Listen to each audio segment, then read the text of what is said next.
Halo, selamat datang semuanya. Kali ini saya akan mencoba merangkum sebuah film yang berjudul Pimak. Film ini bergenre horor komedi romantis ya. Seperti apa ceritanya? Let's go.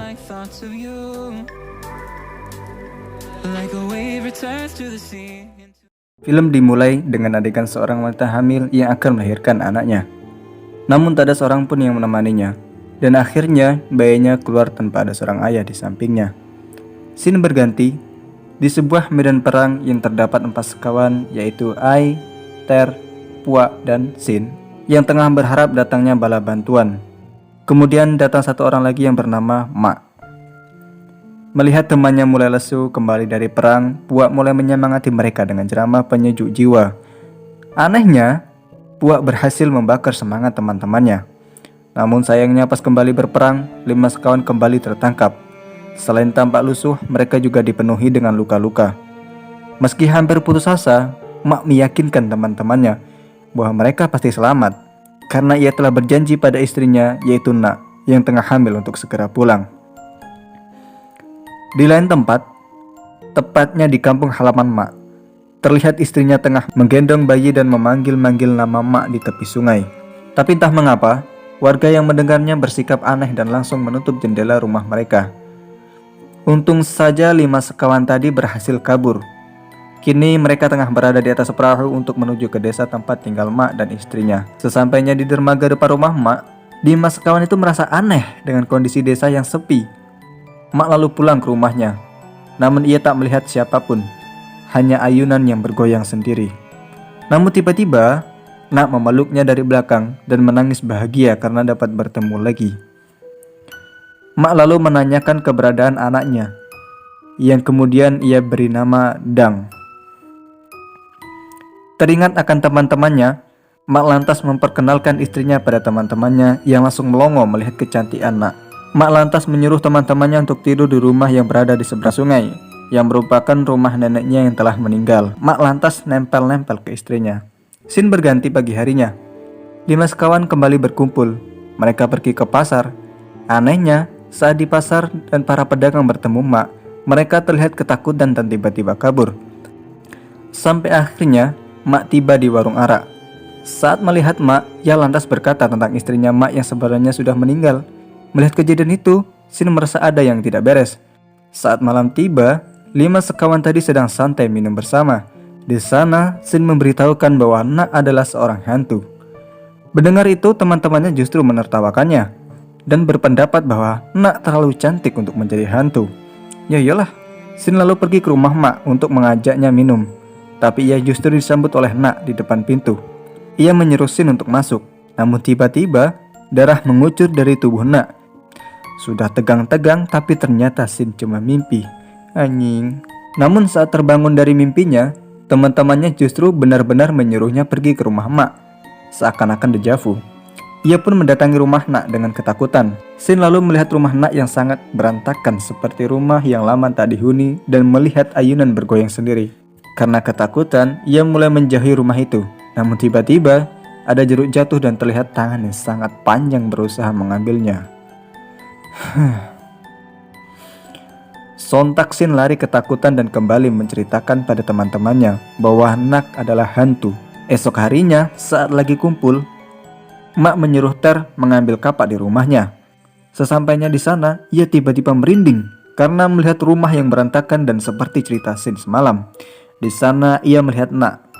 Ter pun mendekatinya perlahan sembari mencoba sebuah mitos. Jika ia melihat orang di antara kedua kakinya secara terbalik dan orang itu tidak terlihat, maka ia adalah hantu. Tapi ternyata ia tetap dapat melihat Nak hingga Nak menyadari keberadaan Ter.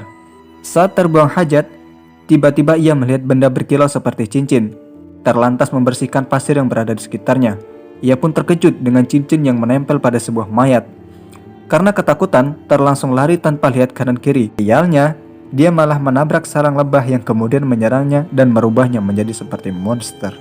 Saat kembali menemui teman-temannya, Ter melihat Mak memakai cincin yang sama seperti yang ditemukan pada mayat tadi. Ter semakin yakin bahwa Nak adalah hantu. Ia pun berusaha memberitahu teman-temannya, namun kesusahan lantaran mukanya yang babak belur. Saat mencoba menjelaskan pada teman-temannya, tiba-tiba Nak datang mendekatinya untuk menanyakan kondisinya. Ter pun langsung terdiam ketakutan. Saat Nak sudah pergi, Ter pun memberitahukan teman-temannya bahwa Nak adalah hantu. Mereka sontak terkejut sampai akhirnya Mak datang dan penasaran dengan tulisan apa yang ada di kertas itu. Mak yang membacanya jelas langsung shock. Ia lantas menemui istrinya dan bertanya, entah apa yang mereka bicarakan, namun Nak terlihat sedih. Namun tak lama mereka terlihat kembali mesra dan berpelukan di bawah hujan. Scene berganti, dan malamnya Pink meminta tolong pada Puak dan Ai untuk membantunya menyembelih kerbau untuk pemakaman ibunya yang meninggal karena dibunuh Nak. Merasa ketakutan, Puak, Ai, Ter, dan Sin berpamitan untuk pulang. Tapi Nak justru menahannya dan mengajaknya makan bareng. Dengan terpaksa mereka pun mengiyakan tawaran Nak. Anehnya, makanan yang disajikan sungguh tidak layak, seperti belatung dan daun-daunan kering. Tapi mereka juga terpaksa memakannya untuk menghargai Nak dan Mak. Makan malam pun lalu dilanjutkan dengan sebuah permainan. Tapi secara tidak sengaja Sin menyinggung Nak dengan kata-kata hantu. Mak yang merasa tersinggung dengan teman-temannya mulai mengusir mereka. Namun teman-temannya masih meyakinkan Mak bahwa istrinya adalah hantu. Tapi Mak tetap tidak percaya. Tanpa diduga di perjalanan pulang, Nak tetap mengikuti mereka. Karena panik nih, 4 sekawan tadi mendayung sampan dengan asal-asalan dan cuma muter-muter di situ saja. Mak yang meyakini istrinya masih hidup, ia pun tetap santai berduaan dengan istrinya. Ia lantas mengajak istrinya ke pasar malam. Setelah mencoba berbagai wahana, mereka pun lalu mencoba rumah hantu. Yang ternyata di dalamnya ada 4 sekawan yang berusaha menyelamatkan Mak. Meski Mak bisa kembali menemui mereka, 4 sekawan lantas kabur sambil menggendong Mak yang terikat. Mak lalu sadar dan kembali menegaskan pada temannya bahwa istrinya bukanlah hantu. Saat Mak mulai pergi, teman-temannya berusaha kembali mencarinya. Namun mereka menemukan ceceran darah. Tak jauh dari situ, mereka menemukan Mak yang tengah kesakitan karena dadanya mengeluarkan darah dengan deras.